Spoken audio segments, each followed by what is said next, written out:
excited about everything we've done today. So I don't know if this has already been in the podcast. I think we talked about this. Maybe it was off camera. I don't know if you were around, Sam, but we were talking about like selecting lifts, and like these lifts are great because they give you so many clues on what you need to work on.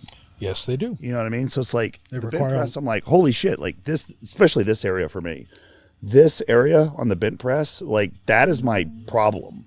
So I need to work on this. But was it once we got you to realize how to set the arm down on the body? It still was, honestly. I think Yeah. I need to work on a little bit mobility and work here. Okay. So, I mean, I could build that through the lift itself. yeah. But also, it's like the lift gives you some clues on Yes. where that might be affecting Yes. other things. Yes. Because I can actually feel this elbow when I squat, too.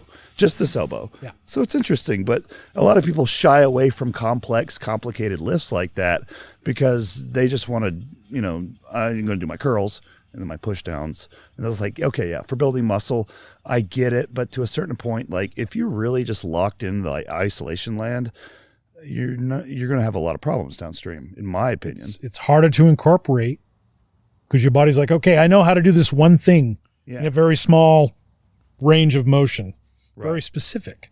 Where do I put it? And unless you're a natural athlete, very coordinated, and you can integrate movement well, Yeah. that's why I think it's better with more movement. If you can solve the problem using 2 joints instead of 1, if I can solve the problem using 3 joints instead of 2, Yeah. that's what I try to do, because I want to make it something that people can integrate into their way, into their life easy. Mm-hmm. I think I asked you the reps and sets question for bent press as well. You're like, I don't know, man, like maybe 5 per side is good. 5 singles, yeah. 5 singles a side, it's enough. Because you don't know, like you see these pictures of these dudes like doing like 300-ish pounds back in the day. You're like, what did their workout look like? That's a good question. Yeah. So let's go back. Mr. Saxon, you know what I mean? And so he was a pro strongman. They competed on stage in vaudeville, and they would do sometimes multiple shows a day, which included bent pressing over 300 pounds multiple times a day. It was like Cirque du Soleil for strength training. Yeah. Oh, yeah. And so they would have quite a varied, their training pretty much was whatever they felt like doing in between performances. But their performances was training. Was a lot of running around. There was one event where he had a 400-pound sack of flour that he would get off the ground and onto his back. Yeah. There'd be bent pressing. They would juggle big kettlebells and throw them at each other and catch it and go back and forth with each other. So there was a lot of movement and a lot of strength. And they would do that multiple times a day. And then they'd fool around with snatching this plank was something they would do. Kind of like what we did, just playing for fun. Yeah, they would do that for fun in between sessions. It's hard to think about this like this for like it's hard to like really get in that mindset today with so many distractions. Yes. You got a phone, you got a computer, you got internet, you got just so many more things to do. Yeah. Back then it's like, I don't know, you want to throw this iron weight in the yard? Yeah, let's do it. And they'll just go at it. But I think I don't think you should use as an excuse for not at least spending more time with it. Because you look back, it's like, these dudes' work capacity is nuts. Yeah. It's like, because what you just described was multiple performances a day, playing with the stuff in between to figure out and find new things. It's like, when did they sit down? Right. It's like, I don't know, did they? Yeah. They ever sit down? Yeah. Well, whenever the vaudeville performances would start in the afternoon, I think, so they'd have the morning to eat and do whatever supplemental training they wanted to do, whatever they felt like doing. Yeah. And what would they eat? What was their diet like? Lots of whole, natural foods, fruits, vegetables, biscuits with butter and honey on them. Yeah. Tea with sugar and Sounds cream. Great. Lots of beer. They had a stipulation in their contract that they needed so many liters of beer per day because they were German. So Okay. I was like, I understand it's like, it's calories that works, but there's probably a tipping point where it's like, I'm just thinking like a guy that's just a little tipsy doing a bench press. They had a couple performances where Arthur could not bench press the 300 pounds because he kept falling down with it. Gee, I wonder why. But they were getting paid roughly $5,000 a week in 1905 money. Oh, okay. Well, that's great. It's a lot of money. Yeah, I wonder what that would actually be adjusted for inflation in their day. It was like $10 a week, and it's like $5,000 a week now. I don't know, but I don't know, dude. They were making $5,000 a week in 1905, 1900 money. Yeah, Which is probably close to $50,000 a week now. Right. So it's what was the longevity of those type of guys like Sandow, Saxon, those guys like Sandow got pushed out by the Saxons. Sandow was good at what he did until the Saxons showed up and did it better. Okay.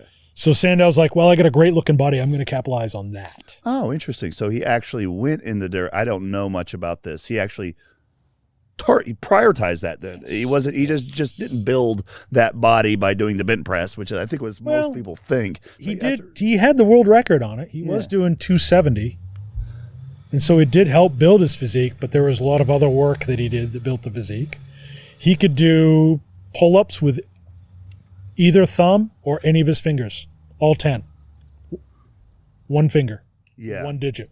So he could do pull-up or a pull-up from here or here. So it didn't matter. He had a really well-developed strength overall and a really well-developed body. Yeah. But he got pushed more into selling his body and his look because the Saxons were just so dominant. Because they came up, and when you have the world record that's 270 and all of a sudden this kid who's like 19 or 20 is doing 300, you're like, there's no way. There's no way. Yeah. And come to find out, yes way. And he's like, I guess I'm retired. Wow. What age do you think that was he retired at? I'm just curious. When Like how old somewhere was he? about 1900, he died at 54 years old. He had an aneurysm picking up the back end of a car or the front end of a car. Well, he's helping someone. It wasn't showing off. Someone had gone off the road into a ditch. And so he's actually being a good Samaritan. Oh, He was actually wow. trying to help out. Oh, And if I remember the story right, he picked up the front end of a vehicle or back end or whatever to help him get out of the ditch, and he died helping someone. Popped a vessel in his head and died. Yeah. Jeez. I mean, I don't know, but picking up a car out of a ditch, well, of all people that could move a car. for gosh sake, man. Well, and it's one thing to do it when you're 34, but to be 54 is still think. And he was in good shape still. He still took care of himself. Yeah. So your longevity was going to be based on how well you took care of yourself. Yeah. Well, you're what, 52? 52. Yeah. What have you noticed because you've been doing this for so long, like, what changes between like 30 and 40 and 50 at this 90% of the aging process is just because I ain't moving as much as I did when I was in my 20s. I would play hacky sack 3 days a week, play Frisbee 2 days a week. Yeah. 2 sessions a week, and I do at least an hour out of all of them. I had at least 5 hours of some cardio running around like an idiot going on, never mind all my bodybuilding. Yeah. So imagine if I moved that much, I wouldn't feel a lot of the stuff I feel, and I wouldn't have the little bit of extra belly I have now. Okay. Yeah. So So I would say mostly aging is about realizing what it is not what everyone cries about. It's the fact you just ain't moving your butt around like you need to. And I think you told me that the reason you don't do as much hacky sack and Frisbee is just because all your friends stop moving and they're not here anymore. Yeah. So it's just kind of like, when you grow up in a neighborhood with a bunch of kids and you're always playing around outside, eventually people grow up and move away. You're like, well, I can't do this by myself. You really can't throw a Frisbee by yourself. No. I don't care what anyone says. It's like, you throw it over there and just go get it. Okay.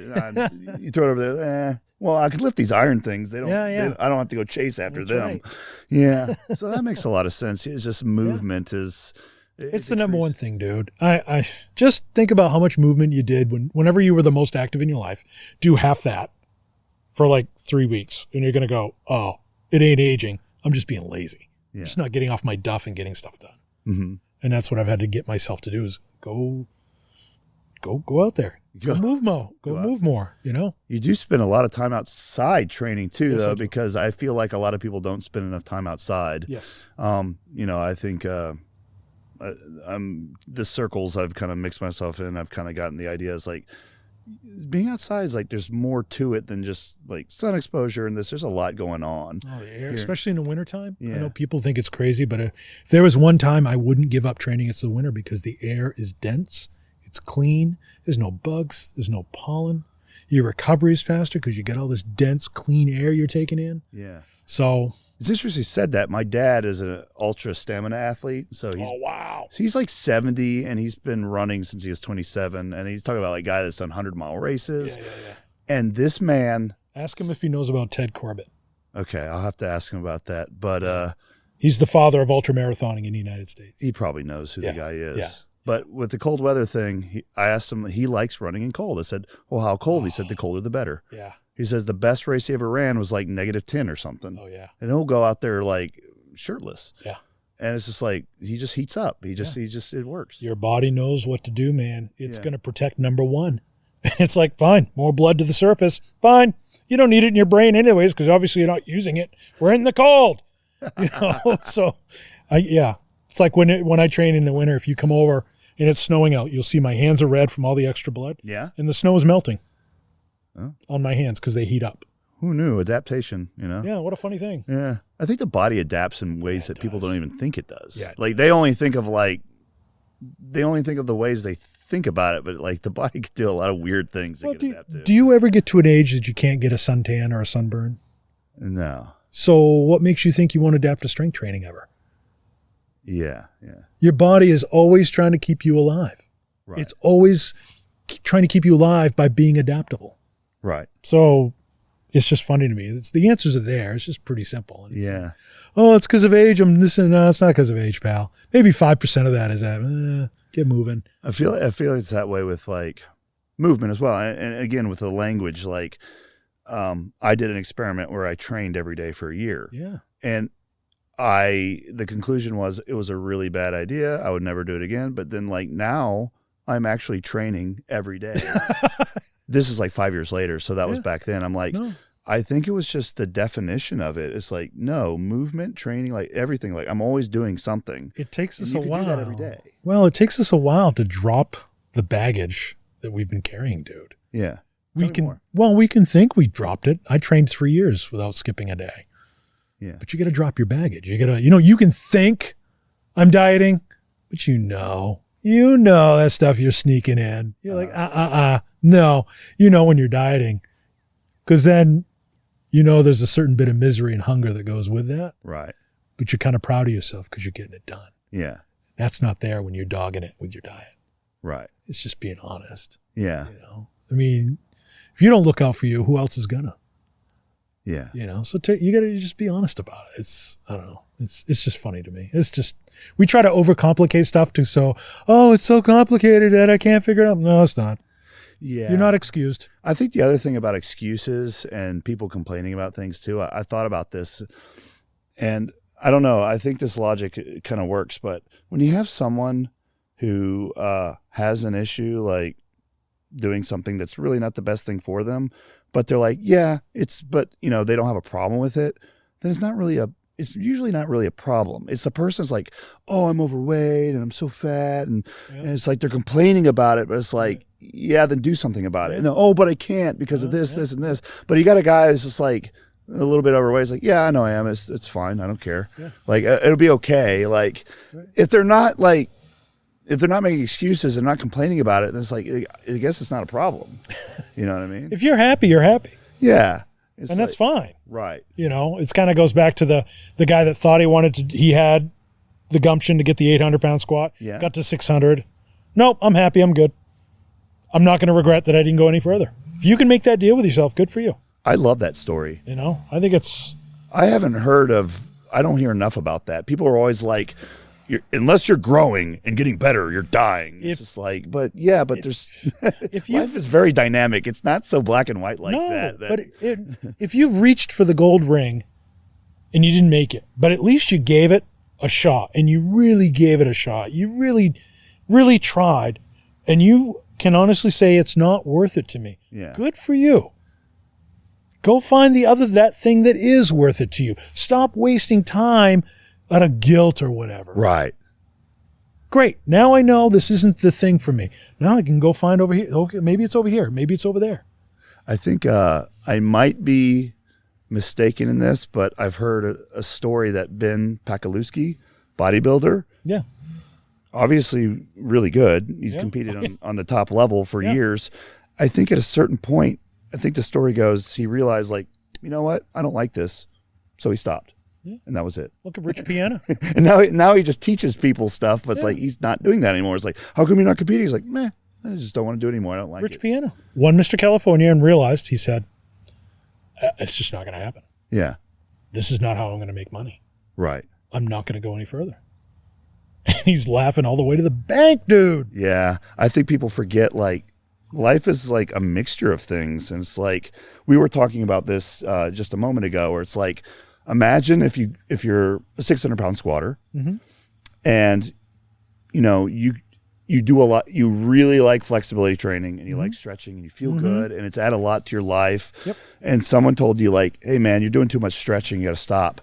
How much would that actually add to your squat if it was actually impinging it? Maybe 10 or 15 pounds. Right. I don't think it's that much. Yeah. I would be willing, like, I know that I'm very flexible in areas and I spend a lot of time stretching it, that if I didn't as much, I might be a little stronger, but I'm willing to trade off like that 2% for 100% over here. Nope. I don't think people do that logic. They're so deathly afraid of anything.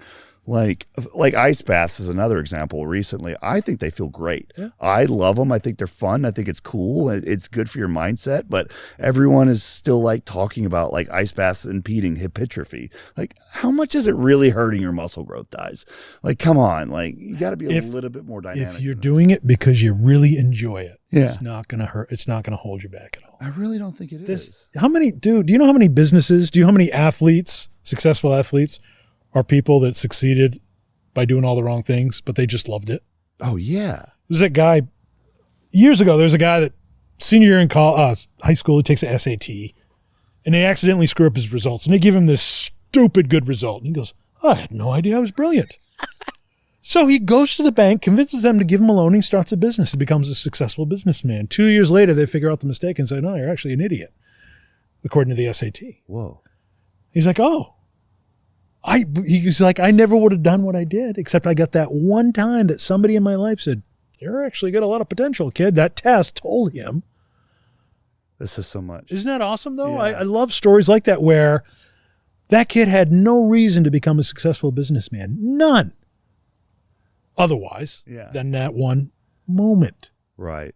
I love stories like that. Like, people don't realize you don't know how close you are to becoming the best you that you can't even imagine becoming. You know what I mean? Yeah. Like, if I met 19-year-old me now, I'd be taking him over behind a tree somewhere and slapping some sense into him, saying, okay, you can cut this foolishness and cut to the chase. Yeah, but keep playing hacky sack and frisbee. That's good. Yes. Keep doing that. Yeah. So I don't know. It's just, there's a lot of good stuff out there. I want to see people succeed, and I want people to get out of their own damn way. Yeah. You know, because I know what it's like to be in my own way. What else do you have to say about that? I think that's a really good message, and that's one of the major topics I kind of like to touch on in these podcasts that we do. Well, it's just like training in a driveway. It's simple. It's easy. The money I could have spent on a gym membership, I'm paying on equipment. Yeah. But it's simple. Barbell, some plates, collars, adjustable dumbbells. It's simple. It's fulfilling. Yeah. You can get as big and as strong and as mobile as you want with 500 pounds at home, if you're not looking to be a competitive version of those things. Right. But there's no reason why you can't deadlift 500 at home and squat 400 at home and snatch 300 at home. Well, there's also no reason why you can't get stronger than that with only that weight available as well. Because like you can get a lot, like I was saying, like, again, the example is you have a backflip and a double backflip. How do you get a double backflip if there's no backflip in between? It's like, well, that's where the magic comes in practice.